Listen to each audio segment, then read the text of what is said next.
Jummah Mubarak to everybody out there, and alhamdulillah for all their support, all their comments, mashallah, lots of support, lots of sharing, lots of comments on videos.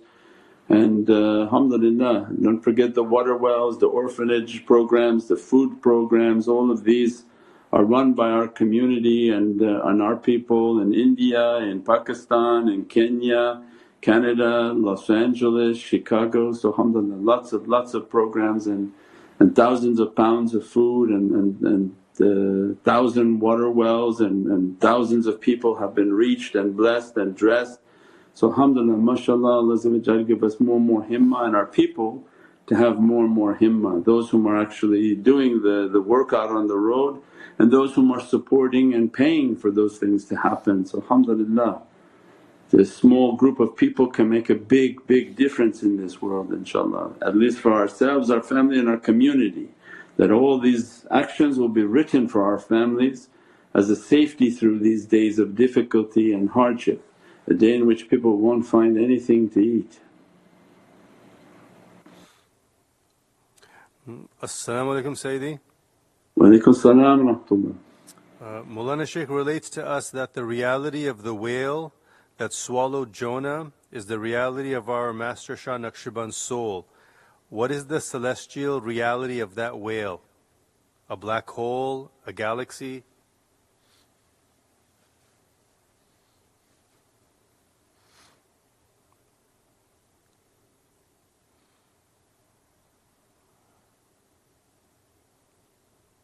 Alhamdulillah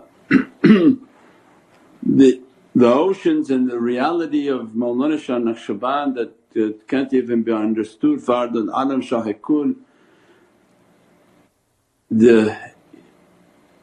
Before Allah created any awliya, the soul of Mawlana Shah Naqshband was created 7,000 years before the existence of any awliyaullah.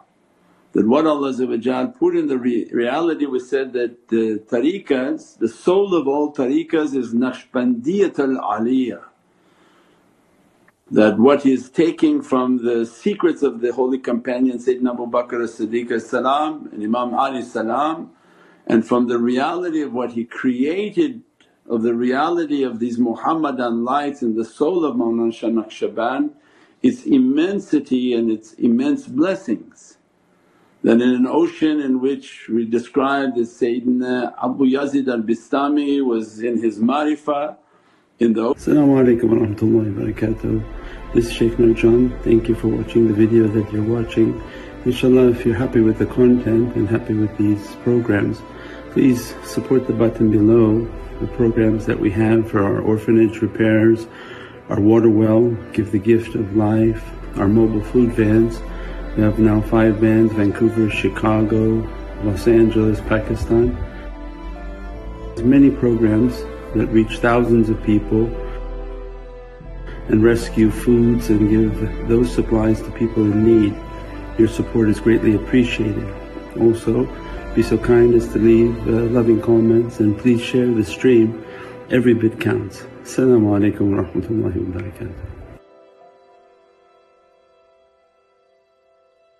Ocean of souls reaching towards its reality, that reached to a point of the zikr of Hu, in which the overwhelming reality of Hu was being emanated and the sound of Hu was emanating.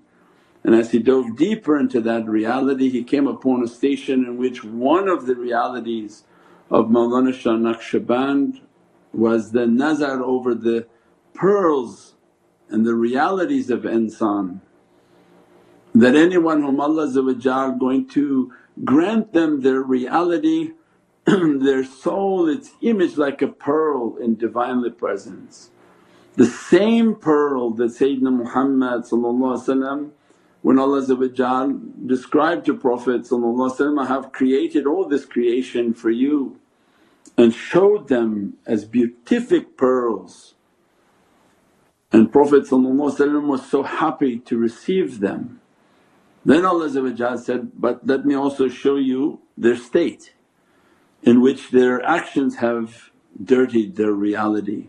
And then the image was not as beatific as was before, as the sins of mankind had piled upon these realities. That same pearl and that same reality is what people are trying to achieve, is that Allah to grant them from that pearl into their reality so that they can be containers and vessels for their reality on this earth. One of the realities of Mawlana Shah Naqshband is the nazar and the zikr of Hu upon that reality. So that has immense stress and immense blessings that Allah granted for us to be from Naqshbandiyatul Aliyah. And in this way of marifah and the ways of these realities that Mawlana Shah Naqshband's nazar to be upon us and to grant us from these realities, to grant us from this ocean of lights and ocean of immense blessings in which to be dressed by the secret of that pearl. And that that pearl Allah mentions in Surat Ar-Rahman, and the souls of awliyaullah their secrets are in Surat Ar-Rahman. And these are from the realities of Naqshbandiyatul Aliyah that Allah's ancient kitab is giving the secrets of these souls in Holy Qur'an. So has immense blessings that when Sayyidina Yunus, before he had an incomplete light, and we described that in a whole discussion and a whole talk salam, that there was a light of guidance but not the perfection of the heart of the sun. Means there was a nur but not a nar within their reality, that he was only reflecting the light but not having a source of internal fire within his reality, and was cast into an ocean. And these are Allah's oceans of rahmah and mercy. And the whale signifies the souls, because not a fish is a soul, but a whale is describing that their souls are fulukul mashhoom, they're like loaded ships. They're so immense that underwater they come and they can devour entire realities, and they bring that soul inside their reality to dress in, to bless that individual. And that's true in all the zikrs and in all the associations, that if we look at this earth like an ocean, what's the difference? This earth right now is an ocean, your atmosphere is an ocean. From the reality of these awliya, the same thing is happening. As soon as you listen to the zikrs, as soon as you listen to these associations, the soul of the shaykh is all encompassing, immediately begins to encompass all the souls of those whom are with them. This is from the world of light. So people think, oh there's few people sitting and that's all that's happening, but that's nothing that's happening. In the ocean of reality you're talking about shaykhs whom have guidance and they operate through their soul. So imagine in one instance they can see their soul holding up the earth in one hand and the moon in another. How high and how large is the soul that the earth is in their hand. So imagine now they open their soul and the earth is only in their hand. The entirety of the earth, all its inhabitants, if they're in this state of their soul, in their state of their light, their hand can contain all the souls just on this earth, and all who are living and all who passed in their graves. The immensity of their light and the reality of light is just something not comprehensible. And as soon as the majlises begin and the people whom watch, and that's what this whole talk about love was, because we can't understand what's actually really happening. Because when you be with whom you love is not physical. Allah doesn't care for only physical world. He says, this is like the weight of a wing of a mosquito. Allah's concern is for that which is eternal. Allah's concern is for the holy soul, that which is an eternal creation. And if Allah's concern is that, then the concern for Prophet must be similar. You be with whom you love is not a physical state. Physical would be great if everybody could find their guide and physically accompany them, but there's no space that can happen. And as a result of internet it's even teaching us you don't need that. But your accompanying is through your soul. When you love them your soul is bonding with them, and wherever they are and whatever their ibadah and whatever their dress is being dressed upon them, all those whom love them, their soul is a ship. Fulqul mashkoon. The Allah said, we created these loaded ships. Why? That they traverse, and anyone who loves them they deposit that soul upon the soul of that shaykh. And it's so easy. So people say, oh how is it possible? So look at light. If we have a whole bunch of lights and somebody turns on a much stronger light, what happens with light? It diffuses and grafts into the greater light. So block out the room, put 3 candles and each are like little 3 lights going, and then turn one spotlight on, you don't see the candles anymore. What happened? The spotlight grabbed the other lights, so it's the superior source of illumination. The candles are not blown out, they're still there. So the candles are burning but you don't see that light. Why? Because it's engulfed in the greater light. The greater luminescence, the light that has a greater strength overwhelms and overtakes all the lesser lights and grasps it within its reality and then keeps it within its reality. And that's what one of the meanings of you'll be with whom you love. Love then the right people, give your soul to the right people, your heart and your ishq to the right people. Means to La ilaha illallah wa Muhammadun Rasulullah. We described in earlier surahs in the earlier journey of the month, Allah said, keep the company of those whom do the dhikr. Keep the company of your guides and those whom are ashiqeen and they're Muhammadiyun.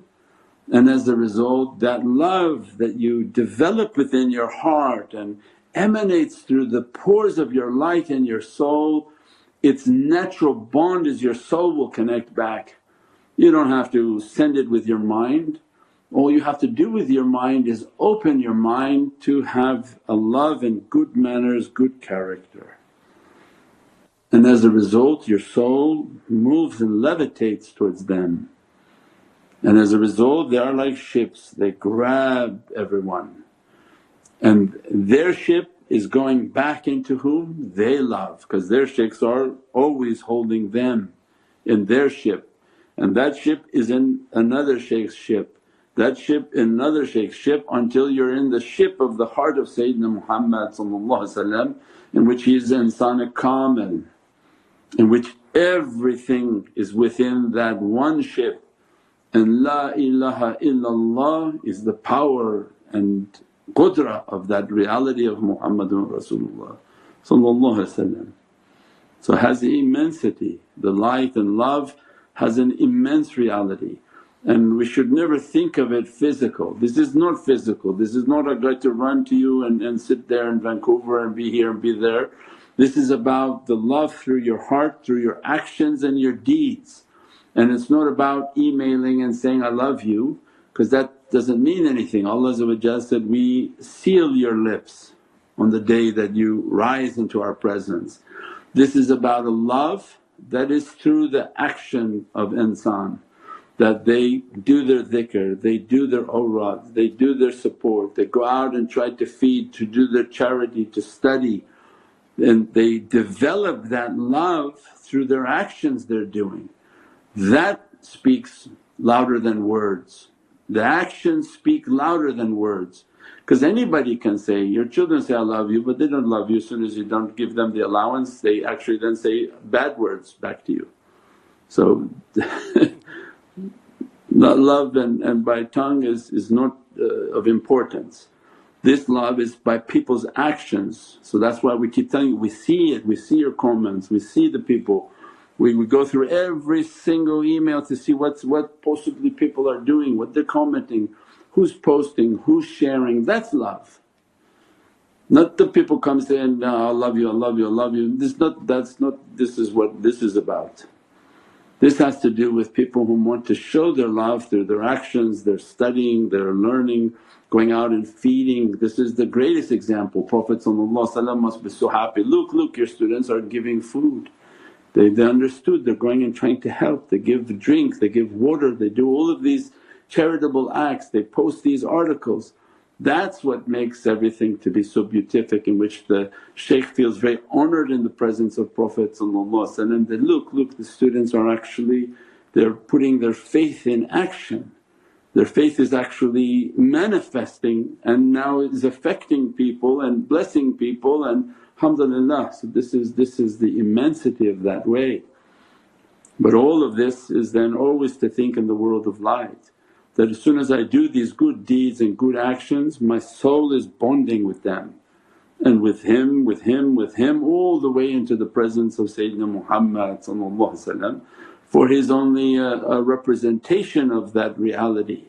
Just a small minor flower in a garden of Sayyidina Muhammad, in which to, with a fragrance of love and good character, to attract people. So that they come and say, what a beautiful garden this is, and they begin to smell the fragrance of that rose garden.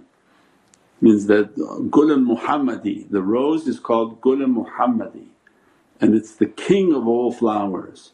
So this Muhammadan garden, Gulun Muhammadi garden is what is trying to attract people to come to this garden. All the gardens you think you want to see on this earth, come to the Muhammadan garden, in which its fragrance is guaranteed to intoxicate you and make you to be lost in the ishq and the love of Allah's Divinely Presence, inshaAllah.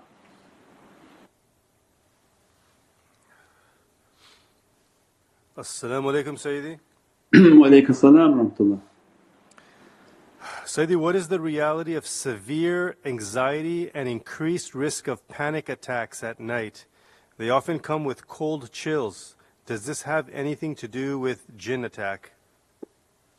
Yeah, I think we had one of these things last week too. So the anxieties and these things, yeah, these are energies, and keep your taweez, keep your meditation, keep your practices. Anytime people are sensitive to energy, then they're going to feel the fear and panic and all these different types of feelings, because you're talking about the energy world.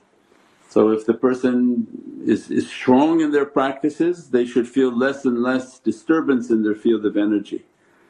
If they're not strong in it, new to it, or don't have any experience in it, then yeah, any energy comes by you can feel fear, you can feel panic, you can feel anxiety.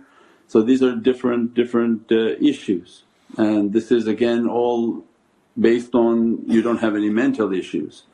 Because if you have mental issues, that then is something that has to be resolved through medicine. Because if there's something wrong in your receptors and the wiring is not correct, then with medication that has to be treated. So people can say, oh Shaykh, I'm not feeling well, I'm a little bit sick, is this because of jinn? No, yeah, maybe because of jinn, but at the same time you need your medicines. So it's not going to resolve it. Then once you take the medicine you find, okay, everything is medically correct and you still feel that way, then energy practices, spiritual practices and all of these things. But that's why we don't want to talk too much about this, because a lot of people with medical issues now. So then spirituality attracts these people. You have to be careful about too many questions like that, because then you'll get all of the people who are mentally not well start saying, oh yeah, it's jinn, I'm seeing jinn, it's like just no, that's schizophrenia, that's bipolar, those are medical conditions. So true spiritual energy, you got to do your practices, you got to make your connections. That's why there's so many books we have on the energy, how to connect to the energy fields, and then you have to get the meditation book. It's 2 years of all of these questions, and you read the book, and as a result of reading the book you ask more advanced questions on the energies. so that I'm reading, I'm feeling the energy, I feel the heat, or for example those types of issues that mean that you're practicing. Otherwise if you're just coming new into this and it's all about, oh I have paranoia, I have schizophrenia, I'm hearing things, I'm seeing things, that we don't deal in that field and we quickly refer you to a hospital. If you ever call the doctor's office now anywhere on the phone, as soon as you call on and say, if this is a medical emergency, hang up the phone and dial 911 right now, because we're not an emergency service. So if your email contains you have medical issues and all sorts of medical conditions and psychological conditions, hang up your email and call 911 right now, because we're not getting involved in that. This is about medically sort of well people, spiritually trying to learn and physically taking care of themselves. As a result they begin to spiritually practice their energy practices and these are important. Otherwise we'll attract a whole bunch of people that are in difficult and it's not spiritual. InshaAllah. As-salamu alaykum Sayyidi. Wa alaykum salam wa rahmatullah. Please forgive us for our ignorance. Could you kindly clarify the spiritual reality of organ donation? Organ donation, yeah. But the understanding for the donation and the reality is that the body is not ours and that we are merely a rental agreement, that Allah is the owner and the custodian of what He has given to us, merely loaned to us and to return it back to Allah. InshaAllah in a as good and better condition, which can't be done, but assuming all the difficulties of wear and tear on this earth, we try our best to do our spiritual practices to compensate for the wrong that we've done upon ourselves. So it's the concept of trying to build and to do goodness to what Allah has given to us. So to take a rent-a-car and paint it your own colour, change the seats, take out everything, put new things in, then Allah is going to hold us to account that, why did you modify what I gave to you? And hence then the rules on tattooing and marking and changing of the body, the things that people want to do upon their body. Then you come into the organs which are not yours to give away. So then those have to be viewed in the same light, that this is a trust that Allah has given to me and I don't know the consequences of taking and giving my organs away. What will I feel in the grave and what will be the difficulty of that issue? And who was it given to, and was that person somebody who was going to do goodness with it, or all your life you struggled and they give you a heart to motorcycle gang member because he's next in line at the hospital. So these are things that has no wisdom in why people would want to do that. If they're going to do that for their loved one, where they want to give their kidney to a child, to a loved one, then alhamdulillah that's like a sadaqah, that's something that you're giving out of your heart and support to keep a loved one alive and in good health. But for the sake of just giving something away that's not yours and it doesn't serve a religious spiritual purpose like helping family, because the first people you're supposed to help are your own family when you give sadaqah and charity. So your body can be a charity if it's going to improve the life of someone whom you love. A lung, a kidney, a liver transplant, all these things that they're giving to their family and children and family members. But just for the sake of giving something that's not yours, it's spiritually not advisable. And you have to specify that on your will and on your things, because they want to take apart the entire body when the person's barely dead. So we have to specify those types of things. And even now they said that they take out the women's placentas and they do many bizarre procedures on people, and they don't know where these are going and which labs are taking these body parts and these procedures. So everything has to be clarified and sort of noted to people, don't take this out, don't throw this away, and if you're going to throw it let us to see where you disposed it, and these types of things if they can, inshaAllah. As-salamu alaykum ya Sayyidi. Wa alaykum as-salam wa rahmatullah. How to use salawats to improve our connection to Imam Zaman? The salawat is that every Muhammadiyun has a salawat, and we do that salawat to draw near inshaAllah to their Muhammadan identity. So Allahumma salli ala Sayyidina Muhammad sahib al-waqt, sahib al-zaman, sahib al-waqt, sahib al-unsur. So Allahumma salli ala Sayyidina Muhammad al-Mahdi sahib al-waqt, sahib al-unsur, unsur.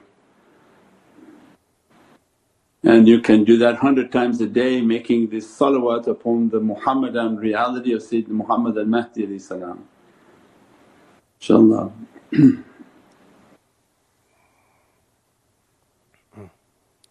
And that brings the love and the nearness of Sahib al-Zaman Sayyidina Muhammad al-Mahdi and connecting the hearts with the shaykhs and asking for Rawza Sharif, and then connecting the heart with Sayyidina Mahdi and doing that and sitting, Allahumma salli ala Sayyidina Muhammad al-Mahdi ya Sahib al-Waqt, Sahib al-Unsur, ya Sahib al-Waqt, Sayyidina Muhammad al-Mahdi Sahib al-Waqt. And connecting your heart and asking for his nazar and his light and his dress upon our souls inshaAllah, and to reach towards their power. Asking from the 7 Wazir, Shamat al-Fardani, Abdul Rauf al-Yamani, Yusuf al-Siddiq, Imam al-Arifin, Lisan al-Mutaqalimin, Arif Tayyar Ma'ruf ibn Murhan, Burhan Karam, Ghawth al-Anam, Sahib al-Wasil Muhammad al-Mahdi that calling upon these Sayyidina Mahdi and his 7 Wazirs and asking that their nazar be upon you, their dress be upon you. And I think we have it in the madad and the recitations of the madad and calling upon, these are for power, for energy, for protection when we're not feeling something is right and the energy is not right. These are all immense blessings and immense nazar upon us that they watch over us, our families and our communities inshaAllah. As-salamu alaykum wa rahmatullahi wa barakatuh, Shaykh. Wa alaykum as-salam wa rahmatullah. Shaykh, you mentioned last week that conscious lies in the heart. How could that consciousness be awakened speedily? Did we mention that the consciousness, the lower conscience and higher conscience, right? So that you have a light of your soul, they call it consciousness. So there's a light, a minor and a major light. The minor light of the soul that resides within the heart, and our life is to connect with the greater soul that is always in Divinely Presence. Means that Allah didn't give us something to extinguish and lose. So our life is about light the heart, that you're a flame, a candle in the wind is the analogy. Our life is like a candle in the wind, that we have this little flame, and unless you make it into a torch, what's going to happen? It's going to blow out. So shaitan knows that, so shaitan's whole life is to blow out the flame so that you don't have light, you're not luminous, nothing is illuminating from you, and that's why they're Illuminati. Like no, they're not luminous, they're non-luminatus, right? Because they blew the flame out, and as a result shaitan comes and plays with them and gives them a different type of light, and they think, oh they're illuminating. No, they're not, they're like a black light that it's devoid of light and it just reflects reflections. So that's the whole trick that shaitan is putting upon this earth, is saying, come my way for illumination, that I give it to you much easier. And tariqas come and say, no, this is a spiritual path in which to do your zikr, make your salawats, make your meditation. That's the fastest, strongest way. We wouldn't teach the slowest way, we're teaching the fastest way. So you get the book on energy, read it, master it. Get the book on meditation, read it, master it. Get the book on the levels of the heart, because you're going to open up the heart, you read it, master it. So these are all the books we gave. It's all in this curriculum. We didn't write random books based on moon travel and how to get to the moon and what's the reality of the moon. We wrote a book on what? What was the guidance? On the sun and the moon and the rising sun of the west. Why? Because the sun would rise from the west, and that had to do with isharat and guidance and the reality of the sun and following the light of Prophet. So anything we've taught, and the only reason they're allowing to be taught, to teach this subject is because it is the fastest and most powerful way. There is nothing faster, and it's not slow because there's no more time on this earth. It's tedious, yes, because Allah has to approve of all security measures, that every step has to be a person whom is secure, their character is correct, their intention is correct inshaAllah, and then Allah opens and Allah opens. So our life is about this flame that seems to be blowing in the wind. Every choice you make in life, very simple, my heart is a candle in the wind. Every choice you make, you say, Bismillahir Rahmanir Rahim, is this going to make my candle burn brighter or darker and blow out? Say, okay, I should go to this concert, you're going to blow that candle out. Now go with these people who they're going to drink and smoke, your candle's going out. I'll do this tattoo on my body, your candle will go out. So all the things that young people are thinking about is very simple. Are you going to build your candlelight or you're planning on turning it off? If you turn it off, then you can't imagine being stuck in immense darkness. Because whatever little light God has given to you, if you extinguish that, and that's all that shaitan wants, then you're in an abyss of darkness. And darkness upon darkness is immensely frightening, immensely frightening. A person of no faith ends up in an abyss of blackness, darkness beyond imagination. No horror, no good, no nothing, just nothingness of darkness, which is immensely more horrific than punishment, because the mind is just lost in darkness. So the immense blessing is light. We say, imagine there's 10,000 layers of darkness and you just light one candle, one match. That's the power of light, it can illuminate the darkest levels of darkness, just one match. So it means then our life is make sure that you safeguard your heart, safeguard that light. What can I do to build my light? My salawats, my zikr, my practices, everything the shaykh is teaching builds my light. Everything the television teaching will take out my light. Which one are you going to do?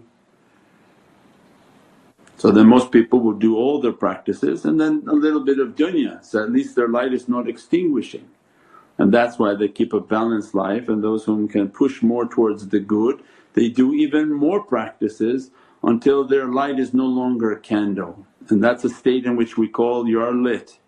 Your meditation came, the energy came, your practices came, and you feel that the light hit into your heart from the shaykhs, and now you're lit. Every time you sit to meditate you heat up like a torch. Your neck is on fire, your hands are on fire, and you're lit. There's no wind is going to take that out, because it's now becoming a sun. So the shaykhs then become luminous like a sun, there's no more candle. Their heart is lit and begins to burn everything. Anything that comes into their proximity will feel the heat of their existence. And the bad usually try to avoid them and keep away from them. Even comes into the association and hides from them and talks to everybody else except the shaykh. So that is also dangerous. You have to keep yourself in the presence of that light and let it to burn the difficulties and bad character. That's why then you also meditate. When you meditate, that luminous light that you're connecting is coming and burning away every type of badness and bad character. So then this reality is to take it from a candle into something permanent. As a result they become daim, their eternal realities are lit, and they're from the oceans of al-hayat. Allah granted them an eternal light and they operate on this earth by that reality, inshaAllah. As-salamu alaykum, respected Sayyidi. Wa alaykum as-salam wa rahmatullah. If children fall asleep as soon as Mawlid starts, are they still blessed with the light of zikr? Yeah, definitely. It's a heavy energy for them. So they pick up the light and they, inshaAllah, they enter into like a fana. As soon as the zikrs begin, their souls are moving in that ocean. So many times they wake up as soon as the zikr's over and they're very sort of powered and hard to put them to sleep because they have a lot of energy. So some sweets and dates or something that can sort of balance that energy. But most definitely that they're pious, they're clean, they're good, and they're sort of overwhelmed by the amount of that energy so that they can absorb it in their state of sleep. But for adults that's not good manners, it's the reverse. For adults as soon as you sleep you contaminate the zikr because that's a bad character. So that's why it's advised then to have coffee and tea before you enter the majlis of zikr so that you're awake and you're alert. Because shaitan make the person to become heedless and then put them out. So that's the danger, it's a continuous battle. And if the energy is still strong and you did all of that and energy is strong, then the energy knocked you out, there's nothing you can do. But just to come in a state of just tired and know you're tired and then sit there and coming for like a nap time, then it's against the adab and tariq al-adab for the zikr, because you're not holding it to the esteem that it should have. So when we would go to see the shaykhs, it's a heavy energy. So always lots of coffee, teas, whatever we could, so that not to lose that time in their presence by sitting there and snoring while he's giving a talk, and then that would be against the adab. You wouldn't do that in the presence of Prophet. You'd fight yourself to sit on your knees, put yourself in pain, and through pain you'd stay awake. So they keep and train themselves in these states. There were times even when we would drive, the energy was so intense being next to Mawlana that you feel like you're going to fall asleep on the road. I had to have a spray of water that would keep spraying my face just to keep myself alert and awake. And that's from being awake, but the energy was just overwhelming. So but you have to struggle for all of these things. But children don't do these things, so they're innocent, they're mazloom and they absorb the energies. But adults, then they have to struggle to keep the adab of the tariqah so that they're coming to learn, coming to absorb, coming to keep their meditation and their practices. The same for people at home, that you keep it right before the zikr, have your teas, have your things to keep yourself awake if possible, and you sit with that type of adab to absorb the energy and to make the most of it. And if not, then inshaAllah next time will be better. Subhana rabbika rabbil izzati amma yasifoon wa salaamun al mursaleen walhamdulillahi rabbil alameen. Ila Sharaf al-Nabi sallallahu alayhi wa sallam wa alayhi sahbihi kiram wa li mashayikhina fi tariqati al-Naqshbandiyyah al-Aliyyah wa sayri sadatina wa siddiqina al-Fatiha. As-salamu alaykum wa rahmatullahi wa barakatuh. This is Shaykh Nurjan. Thank you for watching the video that you're watching. InshaAllah, if you're happy with the content and happy with these programs, please support the button below. The programs that we have for our orphanage repairs, our water well, Give the Gift of Life, our mobile food vans. We have now 5 vans: Vancouver, Chicago, Los Angeles, Pakistan. There's many programs that reach thousands of people and rescue foods and give those supplies to people in need. Your support is greatly appreciated. Also, be so kind as to leave loving comments and please share the stream. Every bit counts. As-salamu alaykum wa rahmatullahi wa barakatuh.